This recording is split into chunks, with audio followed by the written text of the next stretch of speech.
You're going to want to hear this. The culture surrounding movies has taken a dramatic turn in recent years, and it's hard not to notice. From the decline of true movie stars to the entire medium shifting in tone and focus, the entertainment world just isn't what it used to be. This exact topic came up during a fascinating conversation between Jordan Peterson and Hollywood legend Dennis Quaid, and today we're breaking down everything they had to say. As always, please make sure to subscribe and hit the notification bell for more videos just like this. How do you view the current reality and the potential future of the film industry?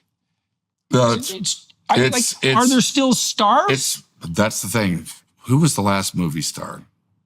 Well, from what I've been able to understand, the only star truly standing. Leonardo DiCaprio, Cruise? or Cruise. That's going too far back. Leo. I mean, the last movies, they're still out there. Yeah, they do occur. Yeah, they're out there, but they also. My sense too is that, and I don't really know what to make of this, that are they the last of a dying breed? Well, the new is like it's gone to social media. Yeah. That's where the new movie stars are. I mean, Justin Bieber, the first star, totally created on YouTube. Yeah. Nowhere near the traditional way. The era of the true movie star feels like a relic of the past. Once upon a time, names like Tom Cruise, Julia Roberts, Denzel Washington, and Will Smith could carry an entire film on star power alone. Audiences didn't care what the movie was about. If their name was on the poster, people showed up. That's not the case anymore. However, while there are many reasons for this shift, like streaming, social media, and the rise of influencer, one major factor is the modern blockbuster machine. Today, the star of most big budget films isn't just the actor, it's the franchise. Just to name a few, we have Marvel, Fast and Furious, Star Wars. These are brands driven not by actors, but they are driven by the brand. You can swap out the actors and the machine keeps rolling. It used to be back then, movie stars, like going up and really until the 80s, 90s, true movie star, you wouldn't do a talk show on TV. You would avoid TV like the plague. Right. Jack Nicholson, you would never see him on a talk show. He'd do one interview in a prestigious magazine, whether it be Time, Playboy, right, whatever it was. Right. That's part of that protection of exclusivity.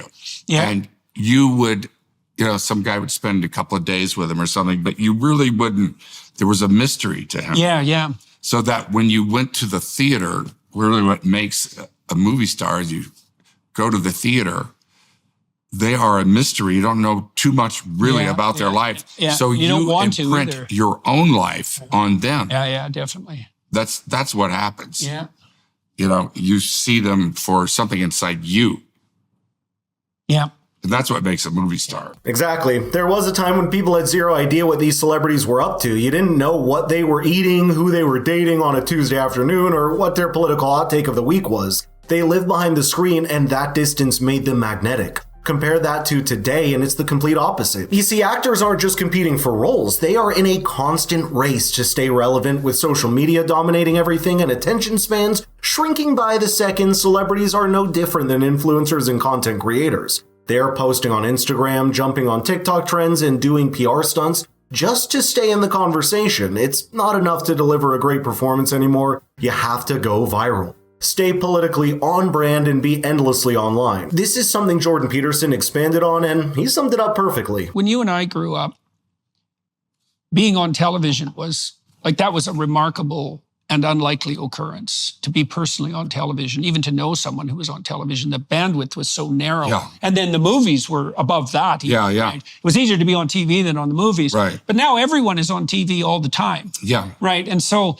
that's another borderline between the public and the actor that's disappeared. It's like everybody is videoed from the time they're young. But there's no going back. And that's the way the world heads. And good things come out of it.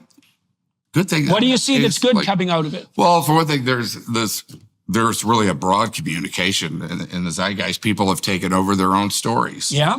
And you could be like me and choose not to participate.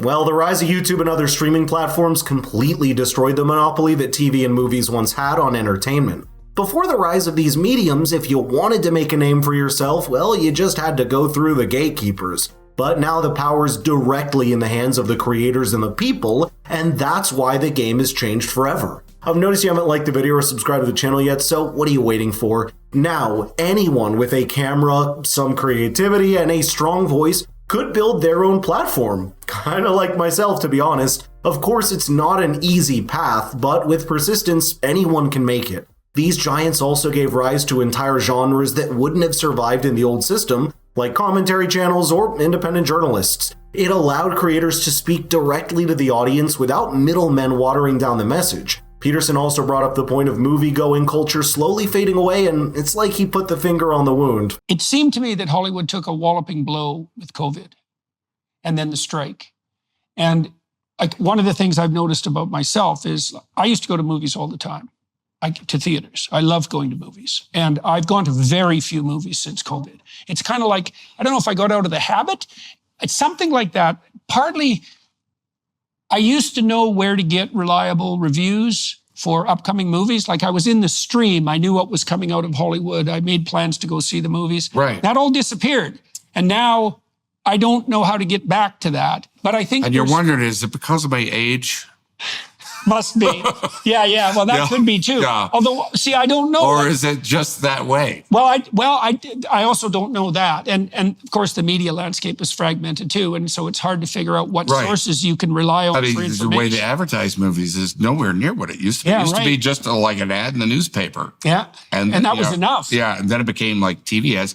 And audiences could smell a movie. Yeah, right. Even before the pandemic flipped everything upside down, movie theaters were already starting to lose their appeal. The decline didn't happen overnight, but it was clear that people were getting more comfortable staying home. Theaters went from being the go-to weekend plan to something people only did for the big-budget blockbusters. Major studios saw the writing on the wall. Even before 2020, companies like Disney and Warner Bros. Had begun building their own streaming platforms. Disney Plus launched in late 2019, and HBO Max wasn't far behind. These weren't backup plans, they were strategic moves to bypass theaters entirely in order to keep more control and profit in-house. Why split box office revenue with theaters when you can go direct to consumer, own the platform, and collect subscription fees every month? And to wrap things up, we have Dennis explaining the experience of movie-going back in the day. Some of you might feel nostalgic after seeing this. For me, personally, Breaking Away, when that came out, it was hard. There was no advertising or anything like that. And we were driving to the theater, to go for the, like the opening of it, on that Friday. Yeah. And there's a line around the block. Yeah. It's like, well, people are in the movie how do they culture. know? Well, that's the thing, is that these things are very fragile, is that we never know what makes a whole enterprise work. And if people are movie fans, they're in the movie culture. They track it. And if you break that, it's like— that's gone. Yeah, well, yeah. So, okay, so you feel that's gone. You don't see Roger Ebert on television anymore. There was a whole culture that went with it that everybody watched. I'll add to it that even drive-in theaters are far more rare these days, which goes to how an ever-changing industry this is. But I'd love to know your thoughts here, so let's get the conversation rolling in the comments down below. And if you enjoyed the video, please share it with your friends. It helps us out so much. Thank you so much for watching, and I'll see you in the next one.